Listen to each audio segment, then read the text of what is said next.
I, Bruce Blakeman, do solemnly swear to support the Constitution of the United States, support the Constitution of the United States of America, the Constitution of the State of New York. You're watching Newsday TV. Bruce Blakeman officially takes the oath of office for his second term as Nassau County Executive.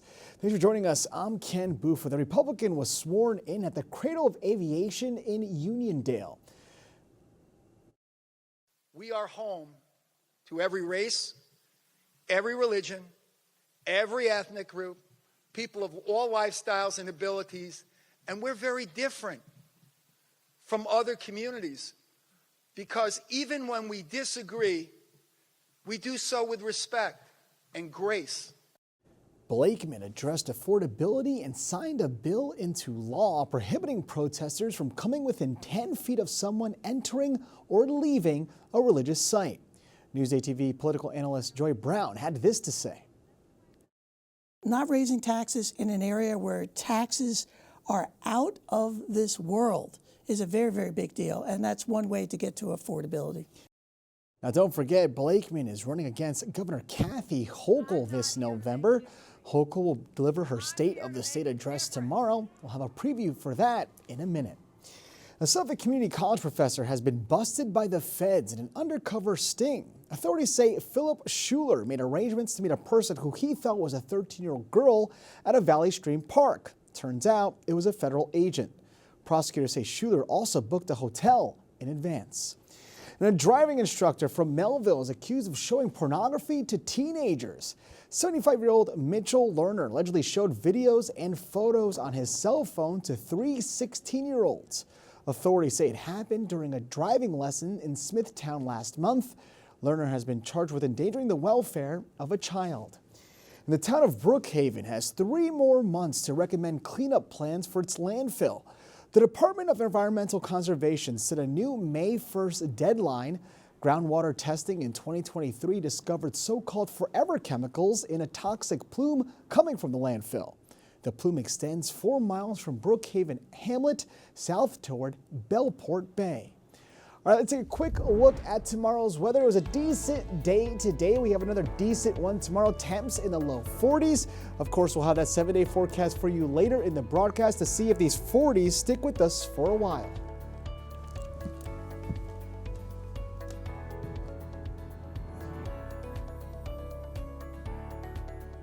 Governor Kathy Hochul will deliver her annual State of the State address tomorrow, and Newsday TV will bring it to you live. It's Hochul's chance to outline her priorities for the 2026, and it comes on an election year. Here's Doug Geed.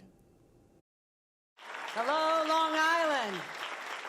Speaking at the Long Island Association breakfast in Woodbury last Friday, Governor Hochul talked about some of the issues she wants to tackle in the new year. Why are car insurance rates so high here on Long Island and in the state of New York? Money for sewers. Start driving the prices down for that first apartment or a home. Affordability issues are what State Assemblyman Steve Stern of Dix Hill says will likely dominate Albany's agenda in the coming months. Universal child care is high up on the governor's list. For us on Long Island, that, Doug, really means expanding universal pre-K. Here within our school districts to make sure that all of our children, particularly the youngest and most vulnerable, have every opportunity to succeed. Many Republicans, including State Senator Jack Martins of Mineola, say the best way to make New York more affordable is to cut government spending. And he says that's what he'd like to hear from Hochul. Larger government means more expense, means less affordability. I hope to hear the governor talk about real tax cuts, things that will incentivize business growth, allow people to keep some of their, gosh forbid, keep their own money. The stakes are very high for Kathy Hochul this year. She's facing pressure from the left-wing of her party for more social programs. Yet she has to appeal to moderate voters across Long Island and the state as she's seeking re-election this November. This is a big 6 months for her. She's got to get some wins. She's got to do well with the legislature. She's got to do well by Mamdani to keep his coalition behind her. At the same time, not going too far left to give fodder to the Republicans. Next week, the governor will present her proposed budget, laying out how she expects to pay for all her initiatives. For Newsday TV, I'm Doug Geed. Now, there was a lot of school spirit at Newsday's third annual Cheer Fest. Our Jared Veluzzi was there. It's the third annual Newsday Cheer Fest as teams all across Long Island come together at Hofstra University to compete, support each other, and showcase their talents on the big stage.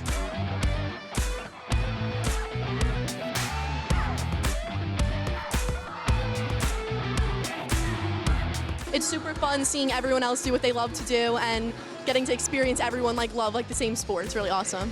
All the fun, so much fun. I never been more excited in my life. So much fun. Teams from Nassau, Suffolk, and the local Catholic schools were finally on the same mat to show each other what they've been working on in a great atmosphere.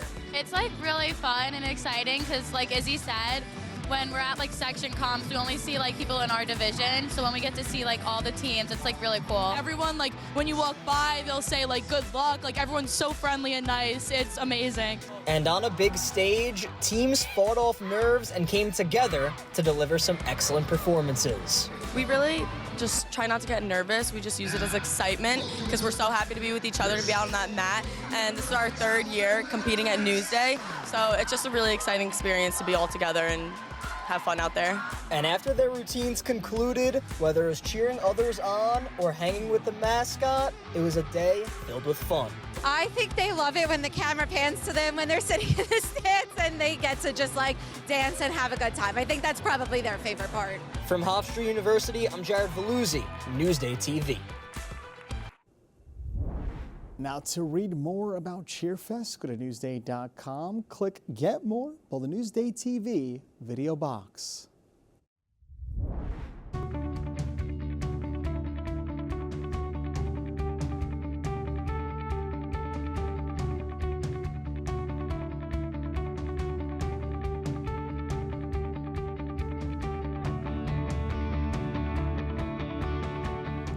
A family in the Hamptons has been making cheese the cornerstone of their farming history. Let's head out east with Doug Greed.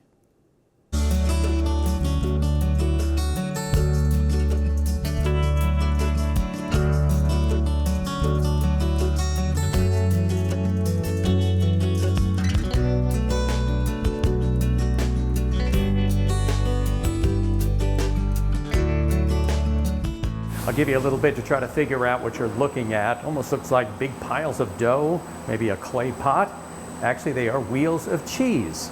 Aging is the final process of cheese making. This is one of the early stages, and they go through every one of them here at the Mecox Bay Dairy in Bridgehampton. I'm Doug Greed, out east for Newsday TV.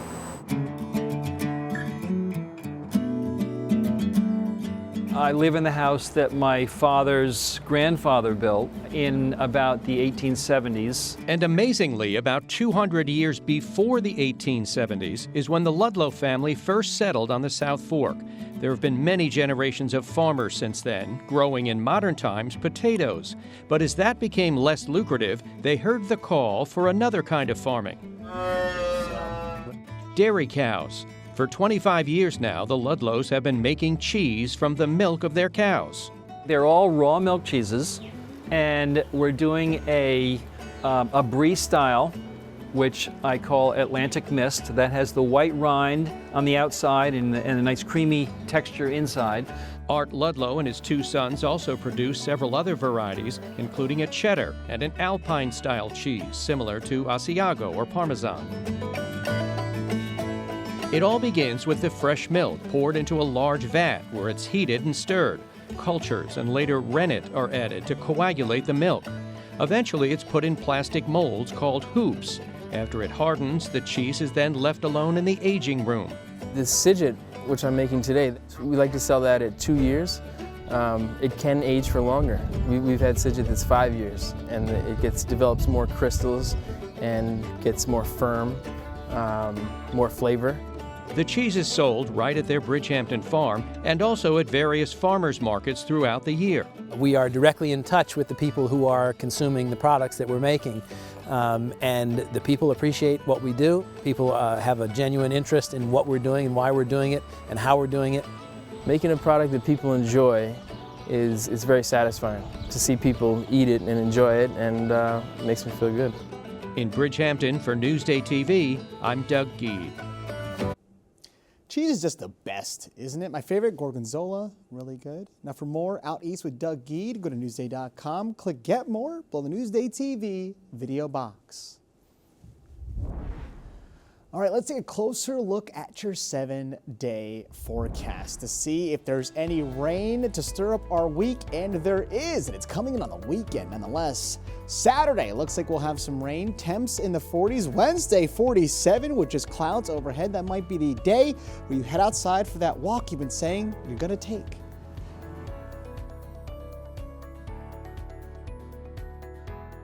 Long Island weather is brought to you by PTRC. Burrata's pretty good too. Now for more on the stories you've seen here today, head over to Newsday.com, click Get More below the Newsday TV video box. I'm Ken Bufa, more news coming up.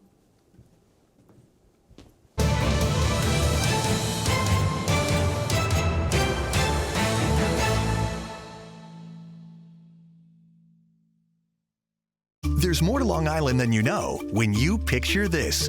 Join Macy Eglin for a journey through some of the major moments in Long Island's past through the lens of the Newsday archives. Picture This, available now at Newsday.com/picture this.